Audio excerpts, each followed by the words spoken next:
For pretty much all of these slime recipes, you're going to need a slime activator, which is just 1 cup of hot water along with 1 tablespoon of borax, and then you just want to mix it thoroughly until everything is incorporated.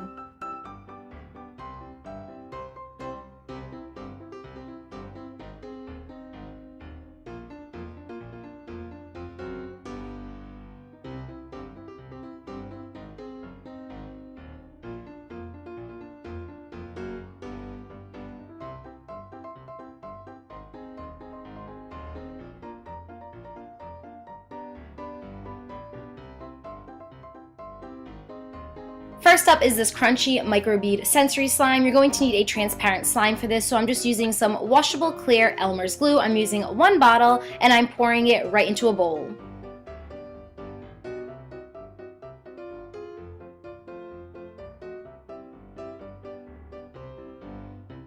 Next, I'm adding about a tablespoon of water and then I'm taking a fork to mix it all together.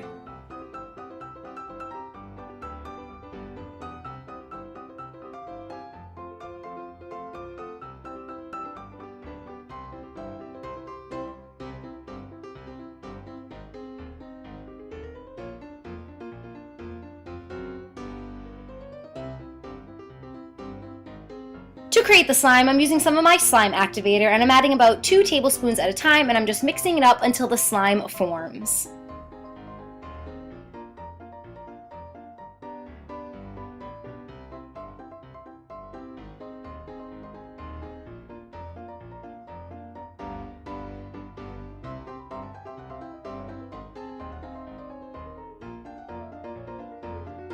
I mentioned this in my previous video, but I'm going to mention it again because it is very, very important. Less is definitely more when you are making slime. Do not add too much of the borax solution right up front because it can ruin your slime. Add it in gradually until you get a formula and a consistency that you like.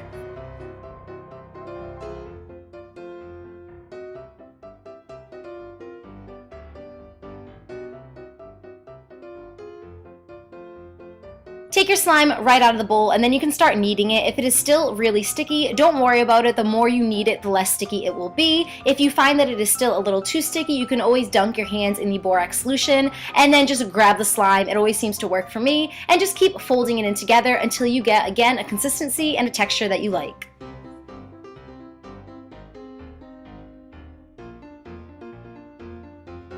Before I added in the microbeads, I just played around with the slime for a little bit. It was really, really satisfying to just pull up the slime and stretch it and poke at it. To be honest with you, this recipe was so simple to follow and it made a really, really amazing base for any slime that you're going to be making.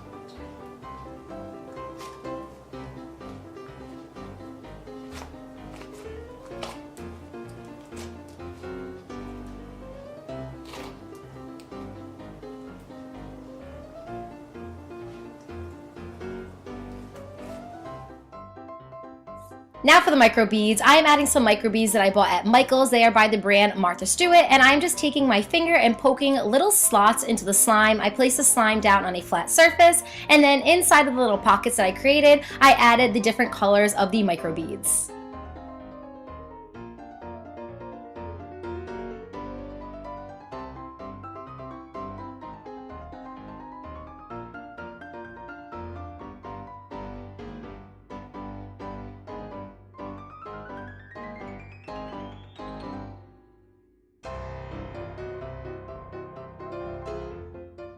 To trap all of the beads inside, you just want to start pulling at the perimeter of your slime and pulling it towards the center. This is going to, again, enclose all those beads right inside of your slime. Your slime should be sticky enough to adhere to all of the beads, so there shouldn't be any fallout. Then you just want to start folding all of your slime together with the beads until everything is well incorporated.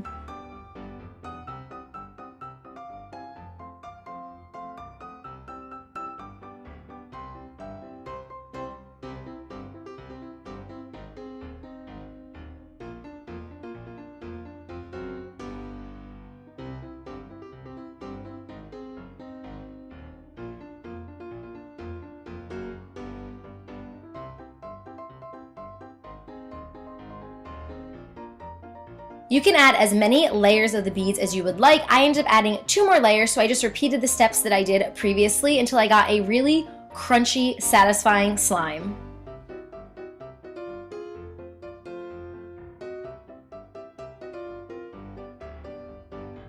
I definitely have to give this recipe a 10 out of 10. Like I mentioned before, the slime base was really easy to make and extremely satisfying. Adding in the microbeads was just pure perfection for me. I love the different textures that I was feeling when I was grabbing at the slime and feeling the crunchy microbeads. This one was a lot of fun, and to be honest with you, I'm thinking about making these for some of my students in my classroom that would really benefit from having a sensory item to play with.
Now to attempt to make the viral liquid glass. I see this all over the internet. For this recipe, you do not want to use an Elmer's glue base because that will make more of a slime. You are looking for more of a putty consistency when you are done. So to make that clear putty, you want to use a crafter's glue that is clear. I took 3 bottles of this crafter's glue that I got at Walmart, poured it into a bowl, and then I just added about 1 to 2 tablespoons of water.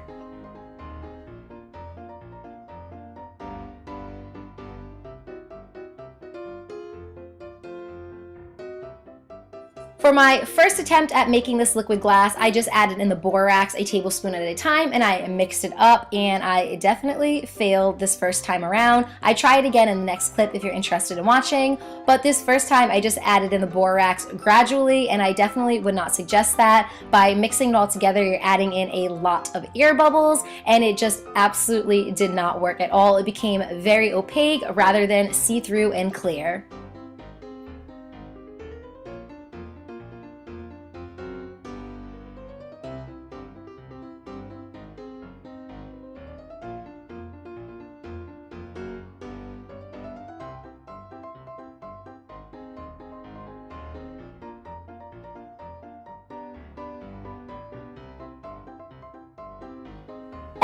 Epic fail on my part trying to add in the slime activator gradually. First and foremost, this does not represent liquid glass in any way, shape, or form. Secondly, I think I added just a little too much of the borax solution to my glue because it is just crumbling apart and ripping apart, and that is what happens when you add in too much of the borax solution. So I did a little more research, and second attempt coming right at you.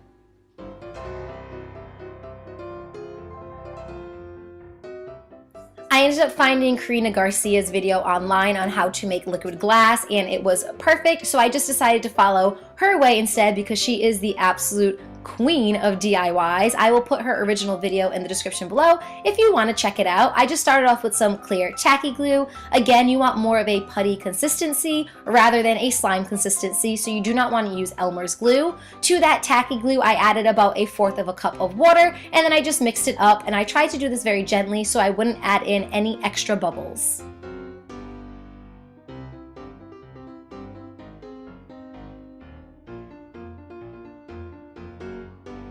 So apparently the trick for making successful liquid glass is not to pour your borax solution into your glue, but to pour your glue into the borax solution, aka the slime activator. So I just took my cup filled with glue and water, poured it right into the cup filled with the slime activator, and I allowed it to sit there for about 15 seconds before I touched it.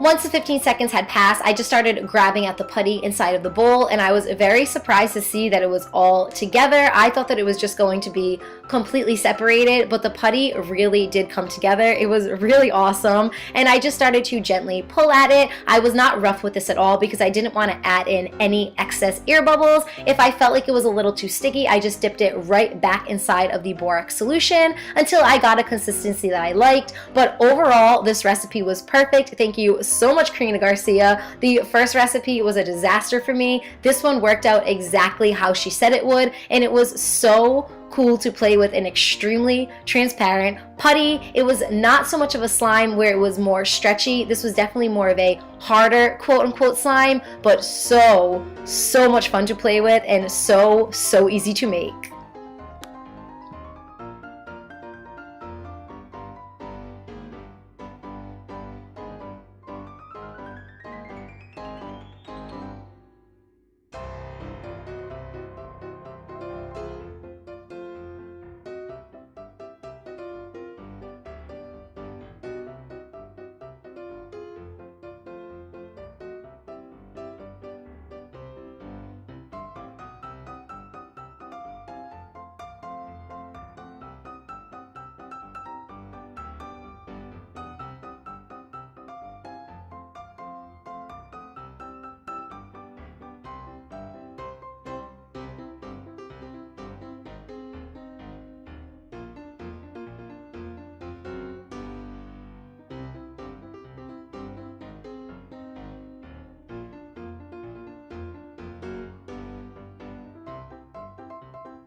That is it for this video. Thank you guys so much for watching. I really hope you enjoyed it. Please let me know what you thought in the comments below, and please stay tuned for part 3 that will be coming to my channel very soon. I'm having way too much fun making all of these slime recipes. I love you guys to the moon and back.